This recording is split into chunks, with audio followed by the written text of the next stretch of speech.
नमस्कार मंडळी, स्वागत आहे तुमचं लोकशाहीराची साहित्य चर्चा आहे आपल्या यूट्यूब चॅनलमध्ये. आज आपण अण्णाभाऊ साठे यांच्या नवती या कथासंग्रहातील चालतं मड ही कथा बघणार आहोत. तो नवा आरोपी मलूल चेहरा करून बसला होता आणि भकास चेहरा करून सांगत होता, रावसाहेब, तुम्हाला खरं वाटणार नाही, पण मी मुलांची शपथ घेऊन सांगतो की ते म्हातारीचं मड आपल्या पायानं चालत माझ्या अंगणात आलं होतं. मग ते शांतपणे उभं राहिलं, त्यानं सर्वत्र पाहिलं, माझ्याकडं नजर टाकली. एकाएकी ते मड कोसळून पडलं. तसा मी घाबरलो. काय झालं आजीबाई असं म्हणून पुढं गेलो तेव्हा म्हातारी थंडगार झाली होती. ती आधीच कुठेतरी मरून मग माझ्याकडे आली होती. ते मळ दारात येऊन पडताच मी भयभीत झालो. माझी बबुडी वळली. तिची संपत्ती मिळावी म्हणून मीच तिचा खून केला असं होऊ नये म्हणून ते मड गाडलं आणि शेवटी मी स्वतःच खुनी ठरलो आहे आणि हा असा अडकलो आहे. हे मल्हारीचं बोलणं ऐकून सर्व कैदी पोट धरून हसत होते. त्यांना ते बोलणं मुळीच पटत नव्हतं. जर त्या कैद्यांना त्यांचं बोलणं पटत नव्हतं तर ते पोलिसांना कसं पटणार, हा एक कठीण प्रश्न होऊन बसला होता. मड चालत येऊन अंगणात कोसळून पडलं हे तर आम्हाला मुळीच पटत नव्हतं, परंतु मल्हारी हा मला खुनी माणूस आहे असं मुळीच वाटत नव्हतं. आणि आपलं म्हणणं कुणास खरं वाटत नाही याचं वाईट वाटून मल्हारी स्तब्ध होऊन बसला होता. रडत होता आणि उठून दूर दूर पळायचा प्रयत्न करत होता. त्याच्या मनानं भयंकर दहशत घेतली होती. तो हापकून गेला होता. तुरुंग या शब्दाचा अर्थ मला माहीत नाही, मात्र ज्या ठिकाणी प्रगती खुंटली आहे, परिस्थिती मरगळली आहे, मन चुरगळली आहेत आणि बदलणे ही क्रिया जिथे गतप्राण झाली आहे, अशा ठिकाणाचं नाव तुरुंग होय असं मी नेहमी म्हणतो. तेच वातावरण, त्याच आलवेलच्या वरोळ्या, तोच पहारेकरी, तीच दहशत, यांचा मनस्वी कंटाळा आला होता. रोज एखादा नवा कैदी येत होता, नाहीतर आमच्यातला एखादा जुना जात होता. मात्र जुना कैदी जाताना आम्हापैकी कोणालाच दुःख होत नव्हतं. आम्ही सर्वजण त्या जाणाऱ्याला, त्याच्या नशीबवंताला आनंदाने निरोप देत होतो. येणाऱ्याबद्दल दुःख आणि जाणाऱ्याबद्दल आनंद व्यक्त करणं हा त्या कैद्यात एक रिवाज होऊन बसला होता. मल्हारी तुरुंगात परवाच आला होता. त्याच्या हातात अंडर ट्रायल प्रिझनर कार्ड होतं आणि त्यावर एक खून करणे आणि पुरावा नष्ट करण्याचा प्रयत्न करणे असे 2 आरोप होते. आता तो तुरुंगात आल्यापासून त्या तुरुंगाची भेसूरता आणि त्याच्यावर त्याचे आरोप यामुळे तो संपूर्ण खचत होता. 8-10 दिवसापूर्वी स्वैर भराऱ्या घेणारे त्याचे मन आता बंदिस्त झाले होते आणि उद्या काय होणार याच विचारानं तो सारखा पिचत होता. तो भिंतीला टेकून बसला होता. मग दोन्ही गुडघे पोटाशी धरून विचारमग्न होऊन तो कळवळून म्हणाला, खरंच ते म्हातारीचं मड चालत येऊन कोसळलं. आणि पुन्हा सर्व कैदी हसले. त्यामुळे त्याचा अर्धा जीव होत होता. त्याचं नाव मल्हारी होतं. त्यानं तो खून केला असं मला मुळीच वाटत नव्हतं. म्हणून खरा प्रकार करण्यासाठी मी धडपडत होतो, परंतु तो बोलत नव्हता, फक्त रडत होता. त्याला त्याच्यात 2 लहान मुलांची आठवण होत होती आणि ती ताटातूट असह्य झाली की तो अंग टाकीत होता. अखेर एक दिवशी त्यानं तोंड उघडलं आणि कोर्टापुढं आपण निर्दोष आहोत हे पटवून द्यावं तसं माझ्याशी बोलू लागला. हा मल्हारी गावात भोळा मल्हारी या नावानं ओळखला जात होता. सरळ चाकुरीत चालणारा, खोटं न बोलणारा म्हणून गावकरी त्याच्याकडे बोट दाखवत असत. घर, शेत आणि मूल यातच तो सदैव गुंतलेला असायचा. मल्हारीला भाव नव्हता. त्याच्या लग्नानंतर 2 वर्षात त्याच्या आईबापांनी डोळे झाकले. एक थोरली बहीण होती, ती शेजारच्याच गावात नांदत होती. मात्र मल्हारीला एक आजी होती, पण ती त्याच्या बापाची आई नव्हती, तर ती त्याच्या बुडक्यातली होती. ती म्हातारी फार थकली होती, परंतु तिचं एक 2 मजली घर होतं, एक मळा होता, गावदरीला भरपूर पीक देणारी अशी जमीन होती. पण तिला वारस असा कोणीच नव्हता. फक्त मल्हारी हाच एक तिला जवळचा होता आणि तो कायदेशीर वारस ठरत होता. त्या म्हातारीचा गाडीचा भरोसा नव्हता. हाडांनी चामडं एक होऊन मांस कधीच नाहीसं झालं होतं. मात्र ती सडसडीत आणि तो तरतरीत होती. ती मल्हारीला आपला वारस मानत होती आणि त्याच्याकडे जेवत होती. परंतु मल्हारीची बायको बिनडोक होती. ती या म्हातारीची सर्व संपत्ती आपल्या नवऱ्याला मिळणार आहे ही गोष्टच तिच्या टाळक्यात शिरत नव्हती. उलट ही कुणाची पीडा आम्ही का पोसावी म्हणून ती त्या म्हातारीचा तिरस्कार करत होती. पुढं म्हातारी वाईला आली आणि तिची संपत्ती कोणाला मिळणार यावरून भावकीत 2 तट पडले. एका फळीनं मल्हारीचा वारसा सांगायला आरंभ केला आणि दुसऱ्या पार्टीनं म्हातारीचं कान भरून तिला दत्तकाचा गळ लावला. मल्हारी तुला पोसणार नाही, तू गणपतरावाचा मुलगा दत्तक घे, असं एक फळी सांगू लागली. तर दुसरी फळी मल्हारीचे कान भरू लागली, म्हणू लागली की लेका मल्हारी, म्हातारी तुझी, तू वारस, म्हातारीला सोडू नका. वाद वाढत होता. 2 फळ्यांच्या कचाट्यात ती म्हातारी अडकली होती आणि भेदरलेल्या खारोटीप्रमाणे पळत होती. पण तिच्या संपत्तीवर टपलेले लोक तिची पाठ सोडित नव्हते. मल्हारीचा गरीब स्वभाव म्हातारीला आवडत होता. शिवाय तो तिला जवळ होता म्हणून तिचा मल्हारीकडे कल होता. परंतु गणपतरावाची फळी पैशानं आणि बळानं मजबूत होती. डोक्यानं दरिद्री होती. काय वाटेल ते करून म्हातारीची दौलत दुसरीकडे जाऊ द्यायची नाही असा त्यांनी निर्धार केला होता. एके दिवशी गणपतरावाच्या माळावर हितचिंतकाची बैठक झाली आणि त्यांनी निर्वाणीचा निर्णय घेतला की चला म्हातारीला उचला. ती काळोखी रात्र होती. गाव निश्चित चढला होता. सर्वत्र निशब्द शांतता नांदत होती. म्हातारी अंगणात झोपली होती. आज आपल्यावर कठीण प्रसंग गुजरणार आहे याची तिला मुळीच कल्पना नव्हती. 4 माणसं चोर पावलानं हळूहळू आली. त्यांनी चहूकडची कानुसा घेतला आणि मांजरानं उंदरावर झडप घ्यावी तशी म्हातारीवर मुरकण दिली. तिला होऊ चूक करू दिलं नाही आणि आपण कुठं जात आहोत हे तिच्या लक्षात यायच्या आधी म्हातारी गावाबाहेर पळवली होती. म्हातारी पळवली असा सकाळी एकच गलका झाला. विरुद्ध फळींनी मल्हारीला उठवला आणि सर्वत्र म्हातारीचा शोध सुरू केला. पण म्हातारी सापडली नाही. मग मल्हारी तालुक्याला पळाला. गणपतरावाच्या लोकांनी म्हातारीला तालुक्याच्या कोर्टात हजर केली होती आणि कोर्टासमोर तिनं दत्तक घ्यावा असा प्रयत्न आरंभला होता. परंतु ऐन वेळेवर मल्हारी आला आणि ती म्हातारी उलटली. गणपतरावाच्या फळीचा डाव फसला आणि पराभूत झाल्यामुळे ते संतापले, जीवावर उदार झाले आणि आता ही म्हातारीच ठार मारायची असा निश्चय करून गावात आले. मल्हारी आणि गणपतराव यांच्या जमीन अगदी शेजारी शेजारी होत्या. दोघांनी आपापल्या हद्दीत घरं बांधली होती. दोघांच्या हद्दीतून एक लहानशी ओघळ गेली होती. परंतु त्या दोन्ही घरात कुणाचीच वस्ती नव्हती. अलीकडे मल्हारी एकटाच असायचा आणि पलीकडे गणपतराव आणि त्याचे नौकर राखणेला असायचे. आता या म्हातारीचं प्रकरण उग्र झालं होतं. ही म्हातारी ठारच मारायची असं ठरलं होतं आणि त्याप्रमाणे गणपतरावाची फळी कामाला लागली होती. आणि एका रात्री बहिरी ससाण्यानं चिमणी पळवावी तशी ती म्हातारी उचलली गेली आणि एकदम गडप झाली.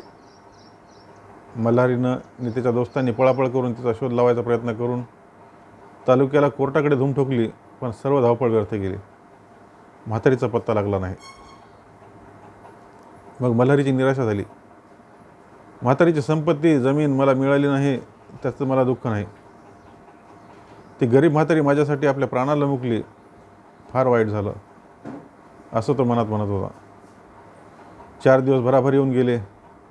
म्हातारीचा पत्ता लागला नाही की ती परत आली नाही. पुन्हा 4 दिवस जाऊन 1 आठवडा झाला. तेव्हा मात्र लोकांची खात्री झाली की आता म्हातारी काही परत येत नाही. तिच्या संपत्तीच्या लोभाने वेडावलेल्या लोकांनी नक्कीच तिचा खून केला. गावातील शहाणी समजली जाणारी माणसं तर उघड उघड म्हातारीविषयी चर्चा करू लागली. 2 माणसांची वाटेत गाठ पडली की ते आपसात बोलू लागले. कळलं का काय ते? त्या चौगुलेच्या म्हातारीचं. ते काय कळायचं? गेली ती. कुठं? मसनात. मारली तिला. कुणी मारली? तिच्या संपत्तीनं, दौलतीनं. वंगाळ र बाबा, संपत्ती वंगाळ, घात असतो जीवाला, असं माणसं गल्लोगल्ली बोलत होती. आणि शेवटी म्हणत होती, म्हातारी मारली पण कुणी? मल्हारीच्या आळीनं का गणपतरावाच्या आळीनं? आणि या प्रश्नांना उत्तर मिळत नव्हतं. म्हातारीचा खून झाला हे खरं होतं, पण कुणी केलं असेल हे कुणाच सांगता येत नव्हतं. मात्र गणपतरावाची फळी शांत होती.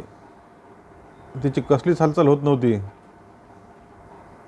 आणि मल्हारी वेड्यासारखा म्हातारीचा शोध घेत होता. तो रोज दूरदूरची दौड मारून सांजाला दमून घरी येत होता. मग जेवण झालं की काठी घोंगडं घेऊन तो रानात जाऊन शेतातील घरापुढे पडत होता. शेताची राखण करायला म्हणून तो येत होता, पण रात्रभर तो म्हातारीचाच विचार करत बसायचा असा. मारेकऱ्यांनी तिला कशी मारली असेल आणि मरतेवेळी तिचा आत्मा काय बोलला असेल. तिचा आत्मा थरारला असेल आणि तिने प्राण सोडला असेल. मारेकऱ्यांना त्यात समाधान लाभलं असेल. त्यांनी तिला ठार मारण्यापूर्वी तिच्याकडून कायदेशीर कागदपत्र करून घेतली असतील.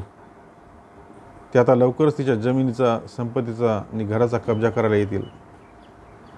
मल्हारी विचाराच्या वावटळीत सापडला की मग रात्रभर तो तसाच गिरक्या घेत होता. तो सर्व काही विसरून जात होता. घर, मुलं, बायको, सर्वांचाच त्याला विसर पडला होता. आणि तो स्वतःला विसरून जात होता. मध्यरात्र झाली होती. अंधारानं सृष्टी झाकून टाकली होती.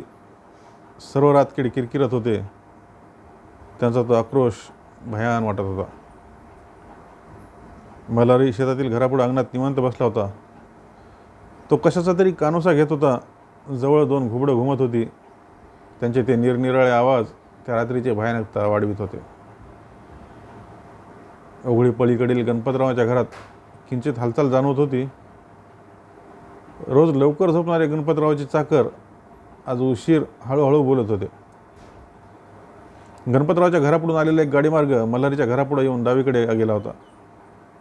त्या वाटेनं मध्यरात्री एक बैलगाडी धावत येऊन निघून गेली आणि ती गाडी कुणाची असावी याचा मल्हारी विचार करू लागला. नंतर त्यानं सहज गणपतरावाच्या घराकडे मान फिरवली आणि तो एकदम भयचकित झाला. त्याची बोबडीच वळली. त्याला कापरं भरलं आणि अंगातली शक्ती नाहीशी झाल्याप्रमाणे तो तसंच पाहत राहिला. ती म्हातारी एक पाऊल टाकीत येत होती. ती कशी तरी चालत होती. मग ती मल्हारीच्या अंगणात येऊन उभी राहिली आणि एकदम कोसळून खाली पडली. नंतर तिनं कसलीच हालचाल केली नाही. मल्हारी धडपडून उठला.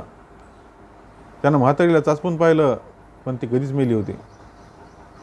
जणू तिचं मडच चालत येऊन त्याच्या अंगणात कोसळलं होतं. तिचा देह थंडगार लागत होता. आता काय करायचं? म्हातारी मेली की, पण कधी?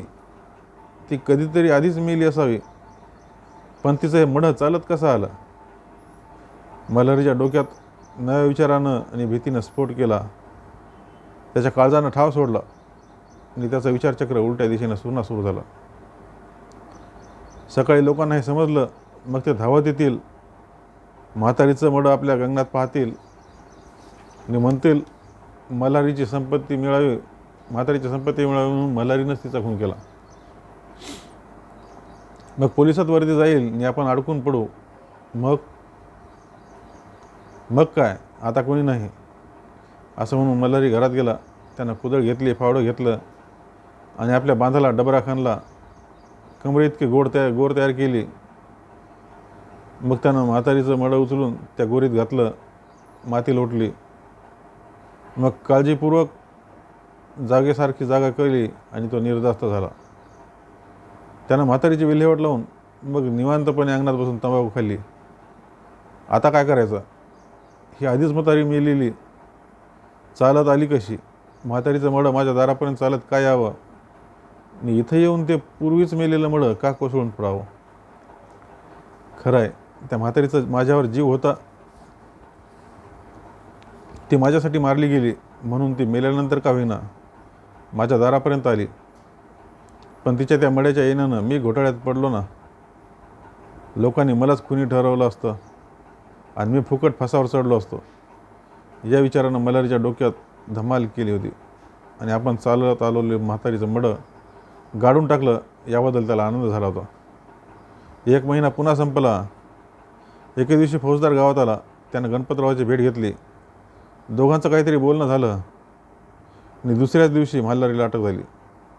बेड्या घालून चावडीवर नेलं आणि कोकणसारख्या कागाळ मनाच्या मल्हारीला कड निघाला नाही. त्यानं फौजदाराला सांगून टाकलं की त्या रात्री म्हातारीचं मडं चालत येऊन माझ्या अंगणात कोसळून पडलं आणि मग मी भीतीनं पुरून टाकलं. नंतर मल्हारीने ती जागाही दाखवली.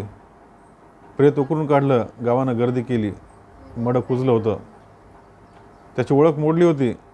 मात्र लोकांनी म्हातारीचं लुगडं ओळखलं आणि हीच ती म्हातारी असा निर्वाळा दिला. मग पंचनामा झाला. मल्हारीनं संपत्तीसाठी म्हातारीचा खून केला हे सिद्ध झालं आणि खुनी म्हणून फौजदार त्याला घेऊन गेला. त्यावेळी त्याच्या बायकोनं हंबरडा फोडला. 2 मुलांनी आक्रोश केला आणि तो भयंकर आक्रोश कानात घेऊन मल्हारी तुरुंगात आला होता. मल्हारीचा खटला सुरू झाला होता. ती म्हातारी आधीच मेली होती आणि तिचं मडं चालत येऊन माझ्या अंगणात कोसळलं आणि लोक मला खुनी म्हणतील या भीतीनं मी ते आधीच मेलेलं मडं गाडलं असं मल्हारी जीव तोडून कोर्टाला सांगत होता. ते ऐकून सारं कोर्ट खदखद हसत होतं. अरे, आधीच मेलेलं मडं कधी चालू शकतं का असं त्याला प्रश्न विचारताच तो गप्प बसून रडत होता. गावकऱ्यांनी मल्हारीच्या वतीनं एक वकील दिला होता, परंतु मल्हारीची बाजू लंगडी होती. त्यानं स्वतः गाडलेलं मडं काढून दिलं होतं तेव्हा तो सुटण्याची खात्री नव्हती. शिवाय गणपतरावानं मल्हारीचे सर्व साक्षीदार भेडसावून सोडले होते आणि त्याच्याविरुद्ध साक्ष देणारी उतावळ मैदानात उभी केली होती. निकालाची तारीख जवळ येत होती. मल्हारीच्या गळ्याभोवती फास आवळत होते. त्याला वाचवण्याचे सर्व उपाय संपले होते. परंतु एके दिवशी कोर्टाला धक्का बसला. सर्वत्र खळबळ झाली. ती म्हातारी त्या दिवशी स्वतः कोर्टापुढे हजर झाली आणि तिला पाहून सर्व लोकात हल्लाकल्लोळ उसळला. मेलेली गाडलेली ही म्हातारी कोर्टात आली कशी असा प्रश्न जो तो विचारू लागला आणि म्हातारीला जिवंत पाहून मल्हारीला धीर आला. तो पाहतच राहिला. नंतर त्या म्हातारीची जबानी सुरू झाली आणि ती म्हणाली, मी कधीच मेले नाही. मात्र माझी संपत्ती मिळावी म्हणून गणपतरावानं मला 2दा पळवली. पण मी माझी सर्व दौलत मल्हारीला देणार हे कळताच त्यानं मला दुसऱ्यांदा पळवून ठार मारायचा कट केला. मला विष घालून मारायचं आणि माझं मडं मल्हारीच्या दारापर्यंत घालवायचं असा त्यानं भेद केला आणि तो मी ऐकला. ज्या दिवशी ते मला विष देऊन घराबाहेर लोटणार होते त्या दिवशी मी ताप आला म्हणून सोप्यात झोपले होते आणि त्याचवेळी एक दुसरी म्हातारी सोप्यात आली. तिला पंढरीला जायचं होतं. मी तिच्या शेजारी झोपले आणि तिला झोप लागल्यावर आपलं लुगडं तिच्या अंगावर घालून मी गाव सोडून पळ काढला. मग त्या म्हातारीचं काय झालं ते मला माहीत नाही. मी थेट पंढरी करून आता फिरत फिरत आले तर वाटेत मला सर्व प्रकार समजला आणि मी आले. आता कुठं न्यायमूर्तींना मल्हारीचं म्हणणं बरंचसं पटलं आणि पुन्हा सर्व चक्र उलट फिरली. गणपतराव आणि त्याच्या चाकरांना अटक झाली. 1-2 झपाट्यात त्यांची तोंड उघडली आणि एकानं सांगितलं, मालकाच्या हुकुमाप्रमाणे आम्ही मध्यरात्री या म्हातारीला जागी केली तेव्हा ती सोप्यात निजली होती. आम्ही चहात विष घालून या म्हातारीला तो चहा पाजला आणि आता त्या घरात जाऊन निज म्हणून तिला मल्हारीचं घर दाखवलं आणि ती म्हातारी तशीच चालत गेली आणि मल्हारीच्या अंगणात पडली. पुढं काय घडलं ते देव जाणे, आमच्या कानावर खडा आहे. हा सर्व प्रकार ऐकून मगच न्यायमूर्तींनी सर्व काही कळून आले. मल्हारी निर्दोष ठरला आणि लगेच त्याच्या सुटकेचा हुकूम निघाला. तो हुकूम ऐकून बिचारा मल्हारी धडपडला, सावरला आणि धावत जाऊन म्हातारीच्या पायावर पडला. म्हणाला, मला तुझी कवडी नको. मी जर मेलो असतो तर माझी 2 लेकरं माझ्या नावाचा दुसऱ्याकडून मेली असती. चल चल, माझी सारी दौलत मी तुला दिली. म्हातारी भूताना धमकी द्यावी तशी बोलली. मल्हारी मुक्त होऊन गेला आणि मेलेलं मडत चालतं या गोष्टीवर माझा विश्वास बसला. धन्यवाद.